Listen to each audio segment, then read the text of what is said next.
Dans un instant, Romain Daubry avec nous, puis Bourse Direct. Bonjour Romain, on est ravis de vous retrouver. Bonjour Guillaume. Alors, pas de jaloux, l'Europe progresse, 2% de hausse le CAC grâce au luxe. On a retrouvé l'ascenseur du luxe et aux États-Unis, on a retrouvé l'ascenseur de la tech puisque le Nasdaq signe la plus forte hausse des 3 indices américains. Quel potentiel technique, vous allez nous le dire. Déjà, comment sentez-vous les forces en présence aujourd'hui ? Bien, les grands indices qui butaient contre le niveau de résistance majeur les débordent aujourd'hui puissamment.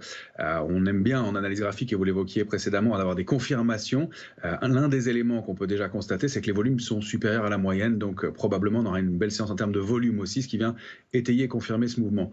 Du côté des marchés dérivés, on va voir si ces éléments se confirment. Ça, on aura l'évolution de la position ouverte sur les contrats futurs demain, voir si les grosses mains du marché ont participé à ce mouvement-là franchement.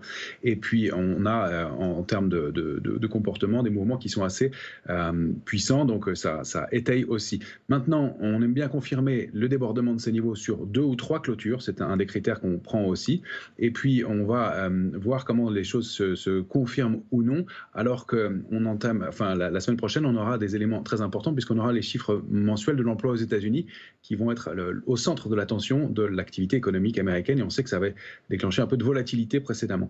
Donc on constate par ailleurs que du côté des matières premières, ça remonte un peu, et si le gaz stagne un petit peu aujourd'hui ou le pétrole est en baisse, on voit les métaux notamment qui repayent. Ça aussi, c'est intéressant. Il y a quelque chose qui se disperse. Attention à un risque de retour d'inflation qu'on va surveiller aussi, mais pour l'instant, c'est plutôt du bon côté de la barrière. Alors vous parliez des métaux, il y a justement un ETF que vous suivez, c'est l'ETF Basic Resources, et apparemment il y a quelque chose de techniquement intéressant. Oui, on avait évoqué, souvenez-vous, après l'annonce de la baisse des taux la semaine dernière, parmi les secteurs qui étaient un peu plus forts, et ça en faisait partie, ça confirme aujourd'hui. Si on prend un panier de valeurs donc comme un Amundi ressources de base qui donc englobe des valeurs minières, eh bien on voit qu'il a très bien rebondi sur un niveau de support majeur au-delà de 80, et il est dans un trading range, ce secteur-là, sans tendance depuis juin 2022. Le trading range, c'est 80,38 en bas, 102,90 en haut. Il est remonté à 93 en ce moment, donc il est en train de franchir la médiane de ce trading range, et donc ça ouvre un potentiel intéressant pour aller chercher au moins la borne haute, et pourquoi pas sortir de cette zone de consolidation de long terme. On voit un beau parcours de ArcelorMittal par exemple qui est bloqué dans une grande consolidation de long terme, et donc si on arrive à déborder ce niveau de 102, bien d'avoir un mouvement de taille équivalente, donc entre 80 et 102, et un mouvement de l'ordre de 18 points de plus pour aller chercher aux alentours de 120 sur ce secteur-là. Oui, les métaux précieux, les ressources de base à suivre, effectivement. On en reparlera dans la suite de l'émission, même si le pétrole baisse. Et là-dessus, vous tous qui nous suivez, on vous apportera la clé. Pourquoi le pétrole baisse-t-il alors que la Chine relance son économie ? La clé, on vous l'apporte dans 3-4 minutes. D'abord, Romain, juste sur les indices, parce qu'aujourd'hui, c'est une superbe séance. Les prochains seuils techniques, quels sont-ils sur les principaux indices européens ou américains ?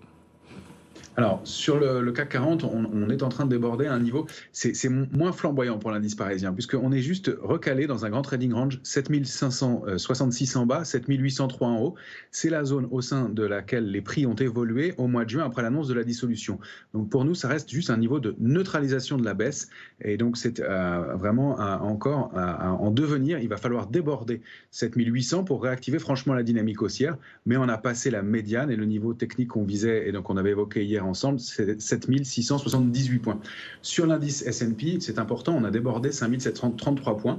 On s'en éloigne en gap, on n'en est pas encore très très loin. On a un potentiel haussier de l'ordre de 2 à 3% au-dessus de ce niveau-là. Dans un premier temps, encore une fois, il va falloir confirmer ces mouvements-là. Effectivement, merci beaucoup Romain, qu'on retrouvera à la clôture des marchés tout à l'heure à 17h35 depuis Bourse Direct. On vous rappelle qu'à Wall Street, le Nasdaq est de retour. Bon, il nous avait pas vraiment quitté le Nasdaq, mais enfin, c'est le seul des 3 grands indices américains à ne pas avoir battu de nouveaux records ces derniers jours. Le Nasdaq en est proche, mais c'est pas encore fait. Aujourd'hui, il gagne quasiment 1% grâce à la publication de Micron. Le titre Micron gagne 15% à l'instant. Et puis Accenture aussi nous annonce de bonnes nouvelles sur la demande en IA pour ses propres services. Accenture gagne 4% en ce moment sur le marché américain. On en reparlera tout à l'heure.